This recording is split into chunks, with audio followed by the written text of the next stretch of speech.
You are listening to an exclusive interview on Bass Musician Magazine. The interview starts now. Hey everybody, this is Raul for Bass Musician Magazine, and today we have the great honor and pleasure of chatting with the bassist for Buckcherry, Kelly LeMieux. Kelly! How's it going, man? How are you? Doing great. As always, it's so wonderful to talk to somebody from the great Pacific Northwest. Kelly has called Portland the little burg across the river that I can look out upon from my window home for quite some time, originally from Salem. I've actually lived in Vancouver before too. Rock on. My brother and sister both live there. Nice. It's a very small world. I'm somewhat familiar with the Couve. Well, a lot of people like to act like it's too far across the river. They won't cross bridges and stuff, but it's... Well, a lot of people are pussies. There we go. There we go. Well, going to the start, how did you get started in music and on bass? Well, it's funny. I was just having this conversation because we were talking about Kiss, because we're actually have a day off in Secaucus right now, and Kiss is playing at Madison Square Garden on their farewell tour. We were kind of talking. Kevin, one of our guitar players, is a huge Kiss fan, like since he was a little kid. And I was thinking about it, and somebody asked me the other day, they were like, because that was kind of my introduction into rock and roll, which kind of dates me. They were like, oh, you're probably one of those failed guitar players that went to bass. And I was like, no, I was always a bass player. I always wanted to play bass. So I was born in Salem. I grew up in Salem, but my father and mother met in Salem. My dad was originally from Minnesota. So I was conceived and born in Salem, and then we moved to Minnesota when I was 2 years old. So basically the majority of the 70s I lived in Minnesota, and then we moved back to Salem. But when I remember being 5, 6, 7 in Minnesota, going to the music store, which would have been records, 8 tracks, cassettes maybe, and they would have guitars hanging on the wall and basses. And I remember walking up and there's a guitar right here, and striking the guitar and going, and hearing that bling, and then it'd be hanging on the wall right there. And then you walk up to the bass, and I'd hit that big that E string, and the whole wall would rattle. And I remember thinking, ooh, what is that? I'm gonna screw this little twiddly widdly little thing. I want to play that one. And I remember just being a kid listening to Kiss Alive 1, all those like boo, those great the Gene Simmons badoo, badoo, and spitting the blood, and I'm like, oh, that low frequency is awesome. I just remember loving it forever. And then Cheap Trick Live at Budokan came out right before we moved back to Oregon. I remember I had that on vinyl, and I just remember listening to the bass, and I'm like, it looks like a bass. It's got the big ones, but what are those little tiny strings? And I remember thinking, what the hell is that thing? And I'm like, well, I know it's the bass, but that's not like any bass I've ever seen or heard before. And the lower frequency, I just remember thinking, that's what I want to do. So I always wanted to play bass since I was a little kid. I was always fascinated with it. And so we moved back, and I think my parents felt guilty for dragging us back to Oregon, which now I'm grateful for, because the neighborhood I moved into in Salem, there was a bunch of younger kids that already knew how to play. The guitar player was like 12, and he was already like a budding little guitar, could play like Ain't Talking About Love by Van Halen. And the drummer was already at 13 or 14, was already playing in cover bands in bars with older dudes. He was in a band, and so he lived across the street, like all these guys, and I didn't really know them because I just had moved there. And then I think I was in 7th grade. I played football. I was a big football geek, and I realized I wasn't going to grow and be a professional football player. My parents rented a bass and got me a bass lesson, and I remember the first song he started teaching me was I Want You to Want Me by Cheap Trick. Okay. And I remember and they were like, we can't afford the bass, we can't afford the lessons right now. My dad was like, looking for work, because my mom was like, we're moving out of Minnesota. Because he was a long haul truck driver, and he he would drive the car transports with the cars all parked up there, and he slipped in the middle of January off the top. My dad's a tough SOB, and landed on his back. Oh. And after that, my mom was like, we're moving back to Oregon. So we moved back. I took the lessons, and then they couldn't afford it. And then I remember sitting in class with this other kid, and he's like, do you play bass? And I'm like, I had like one lesson. And I was like, oh, yeah, I play bass. But I don't have a bass. He goes, that's okay. I know a guitar player. His dad, him and his dad, they started taking lessons together, and his dad couldn't get it. He's got a brand new Ibanez Roadster, I remember, because my parents ended up buying it for me. Oh, wow. And a Roland Cube 60, the orange one. Do you remember those? They're awesome. I still look for them. If I ever find them, I'm like, you can't find them anymore. They're amazing. Anyways, he's like, it's cool. He's like, I know a drummer and a guitar player. They just need a bass player. And I'm like, I can play bass. And he was like, okay, well, I'm going to be the singer. And I'm like, killer. So we ended up meeting, and the guitar player basically showed me where to put my fingers. And it must have been meant to be, because I figured it out. I could play do do do do do do do do do do do do do do do do do do do. Like the first time, I don't know how it was meant to be, and it just that's kind of how I got started. And then we kind of just took off, and the kid who was supposed to sing totally pussed out, and I'm like, screw you, I'm gonna sing and play bass. And I did. And I remember we did Dirty Deeds, and we did Cocaine by Eric Clapton. Yeah. From like singing about cocaine. Ironically, one of the big Buckcherry hits from the old days is a song about cocaine. We ended up playing our school 8th grade, the last day of school in 8th grade. And then it was like this big, oh, wow. And then from there, it just snowballed. We ended up getting another guitar player and started playing clubs around, like all ages clubs. And my mom, somebody was talking about the first paying gig. My first paying gig, I was 13, maybe 14, and we played in Salem. I don't think it's there anymore. It was called Shangri-La, which was part of the mental institution. My first paying gig, surprised they let us out, was at a mental institution. We got paid $20. We all made $5 a piece, and the only stipulation was you can't use the strobe light because it induces seizures. Yeah. But we ended up playing, and the crowd was like, I'm not going to use any bad puns, but they went mad for us. They loved us, so, for lack of better term. The crowd went crazier. That was like my first paying gig, and then it just kept going, and we ended up getting gigs that my mom was booking us shows. Dean Castronova from Journey fame and lots of other things. He was actually from Salem too. Mm-hmm. I remembered seeing his band, The Enemy, play there, which later on he ended up being in the Wild Dogs. The other bands I did played with them, and then I moved to LA after that, and that's what people did, moved to LA. But that's kind of how I got started. Gotcha. I mean, I've been doing it for so long, it's like it would take me an hour to tell the whole story, but that's how I got started. Basically, it's very cool. Kind of baptism by fire, just jumping in and doing it, really right? What it was. It really was. Here's your bass. Here's your amp. Put your fingers here. Now what? Okay. And then within 3 months, I was singing and playing bass to Dirty Deeds. And then we got another guitar player. And back then, I mean, we weren't great singers, but like everybody sang except for the one guitar player. He was too shy. Mm-hmm. But and then sometimes I would give the bass to the other guitar player, and I would sing lead.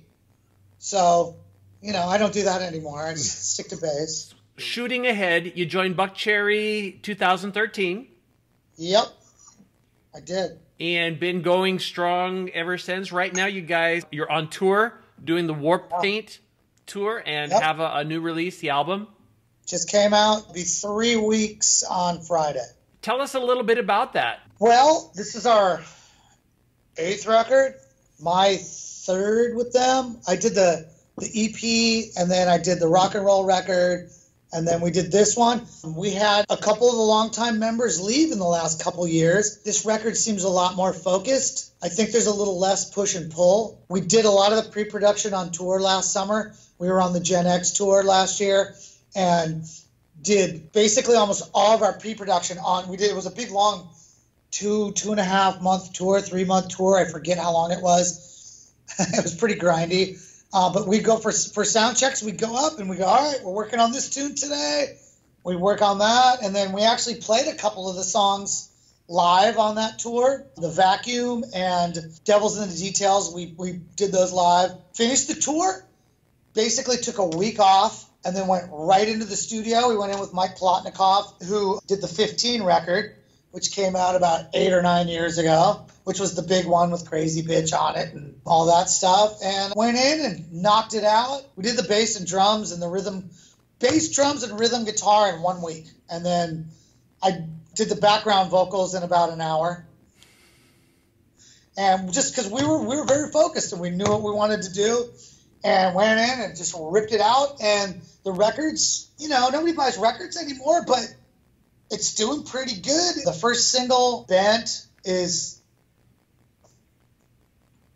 getting added to radio, and I've done so many records. I mean, I'm going to be 52 in a week, April 7th. Soon, a week and a half, 2 weeks. And I've just learned to not have expectations and just put the work in, kick as much ass as possible, and give it up to God or whoever, and let the powers that be hopefully do their thing. And everybody's really happy with the record, regardless of what happens. We're all really proud, really stoked. I like all the tunes on the record. I'm very happy. Bent is a good sample. It kind of gives us that insight from tour, kind of the behind-the-scenes tour. Oh, the video, yeah. We shot that. We flew into London. There was a camera guy waiting there. He was out with us for the first 4 days, 5 days, and then took the footage, snapped it together, and boom, we had a video. The thing I was going to mention about the video, a lot of high energy. It gets your attention. You're like, okay, this is going, and everybody seems really pumped in it. Yeah, that's Buckcherry hitting the ground running. We flew in, brand new drummer. He had 4 warm-up dates in LA, and then we had 5 or 6 days off, and then flew over and trial by fire for him. And the energy's good. Everybody's really stoked, excited. That's what I love to do. Being a bass player got me through, but I had some serious health issues 2 years ago. And I'll be honest with you, playing bass and being a bass player and loving music and loving to play bass got me through that time, a lot of it, along with love and support. Yeah, I think everybody's just happy. We're all really grateful, We're still doing it. We're still in the game. The game has changed so much. I mean, this is 2019. It's 20 years since Buckcherry's been in the game. That first record came out in 99. Wow.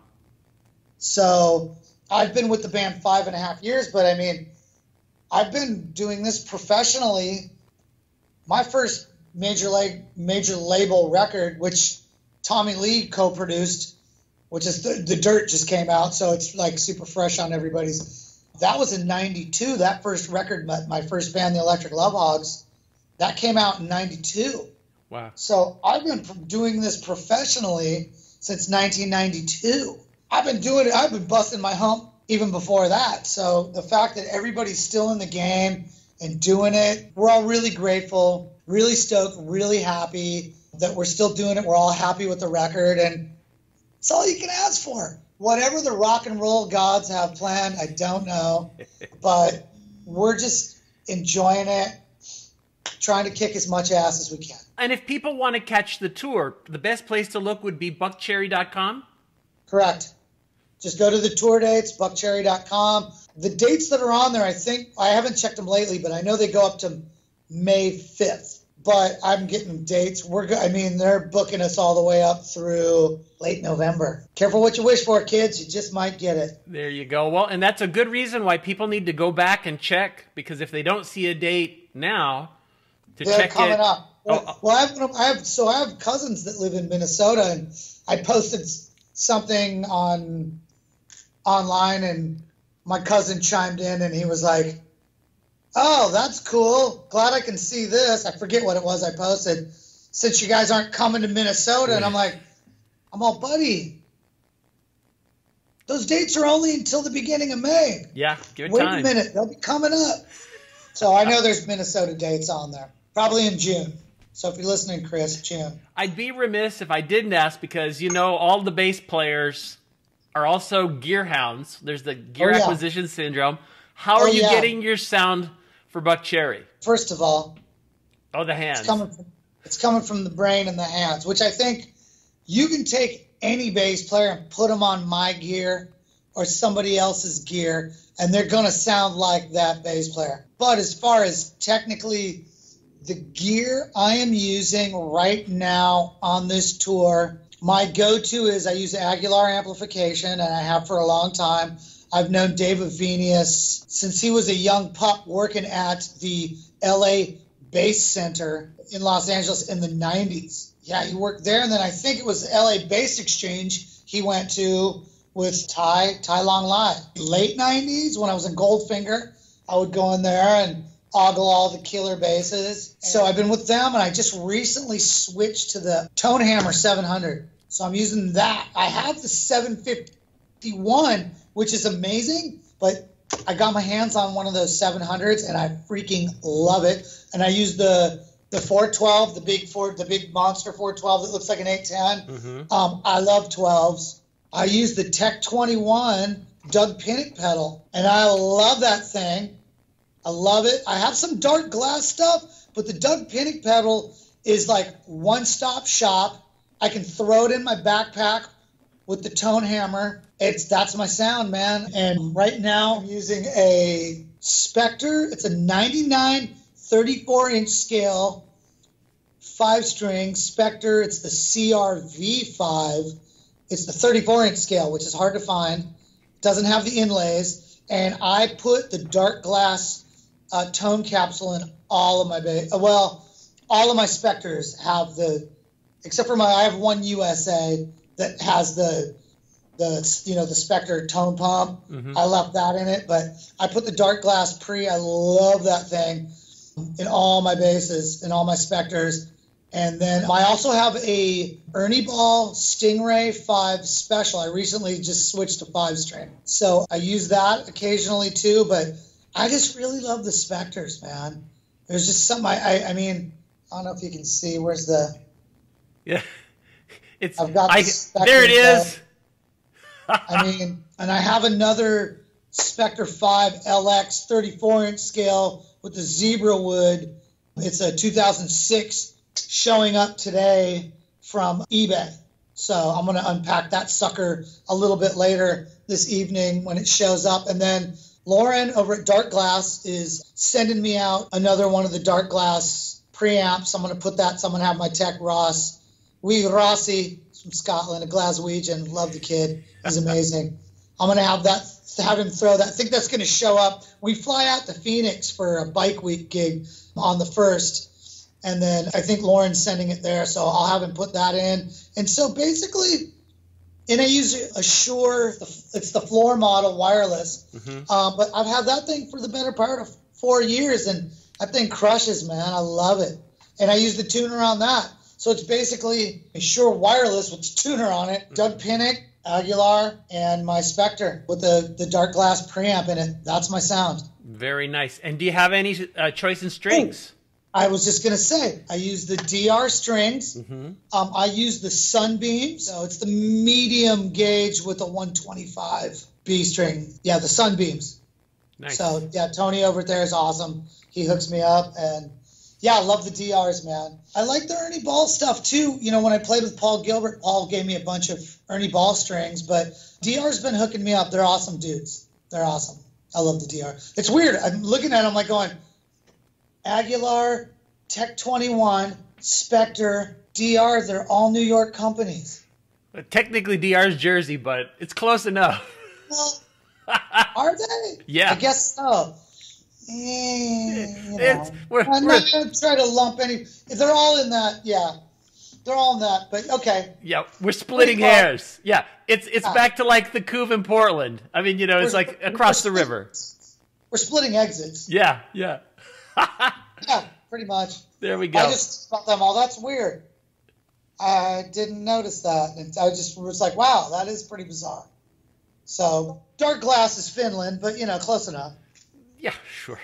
Anyway, moving away from the gear, looking ahead, I know you guys are going to be doing tour dates, probably very busy with, again, this album, Warpaint, big focus there. Any future plans, or is it too soon to ask? Our manager, Larry, basically had a meeting with us before the record came out, and he goes, hey, guys, first of all, I'm not married, I don't have kids, but he goes, I'm going to apologize to your wives and your kids right now, but he's like, my plan is to have you guys out all the way through 2020. So that's the game plan. But I do have locally in Portland, I have an AC/DC cover band that I do with a bunch of my buddies. Actually, Stephen McSwain sings, does a killer Bon Scott. He's McSwain Guitars. He's a guitar builder. Steve, yeah. Out of Portland. Stephen's great. He's a killer singer in the Bon Scott vein.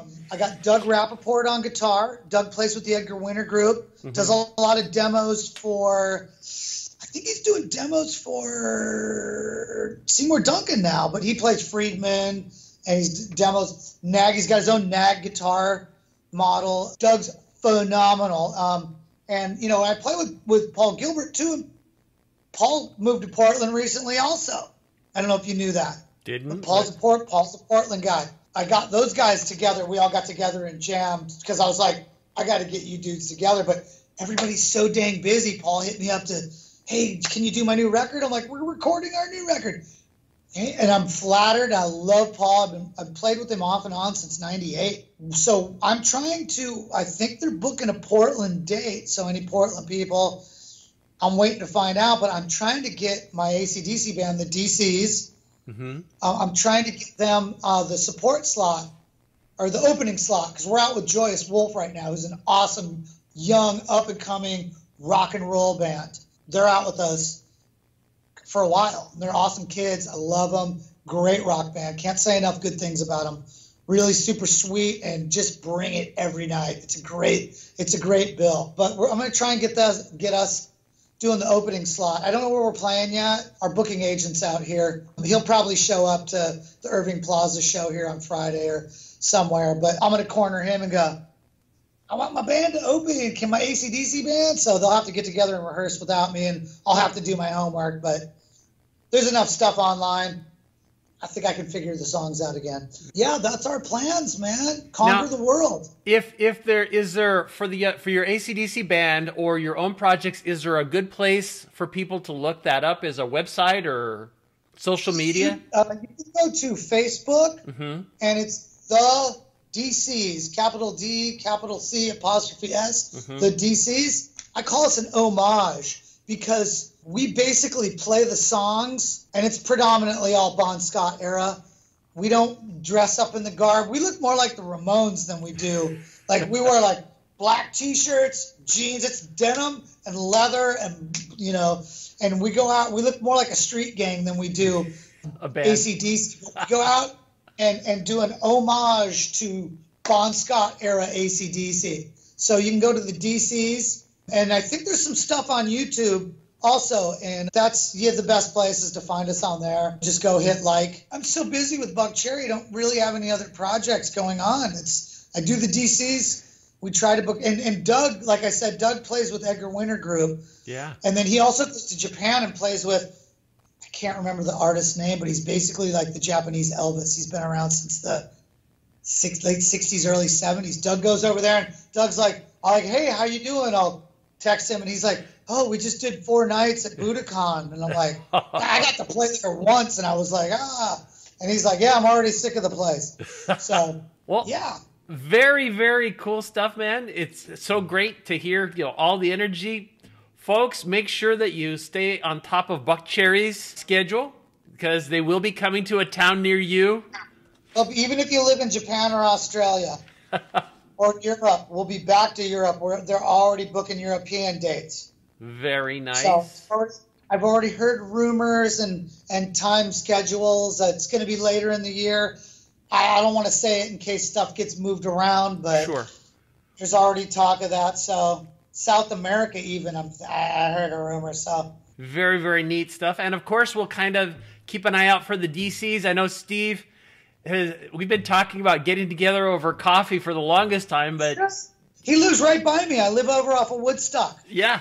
We keep seeing. I keep trying to get him to build more basses because his guitars are great, but I had that conversation with him. I already designed it, and I went, "Here's what you're doing, Steve." And he's like, "Oh, I'm so overwhelmed," because he's kind of a one-man, two-man job. Mm-hmm. You know, I'm like, it's like I gotta like. And I'm super busy, and I'm like, "Can you pencil me in, bro? Let's get some coffee." Got to stop by Stumptown, right? Well, since we live in the same neighborhood, we go to the New Seasons, but we're right by Papacino's too. But we always go to New Seasons because they have the upstairs, and it's kind of quiet earlier in the day. We'll go at like 10 o'clock in the morning, and he'll just swing by because he lives like 10 blocks from me. There you go. So. Well, anyway, folks, I don't want to keep you. Thank you, Kelly. Folks, you've seen him here. I appreciate it. Kelly LeMieux coming to you live on Bass Musician Magazine. Thanks for bassing out with us here on BassMusicianMagazine.com.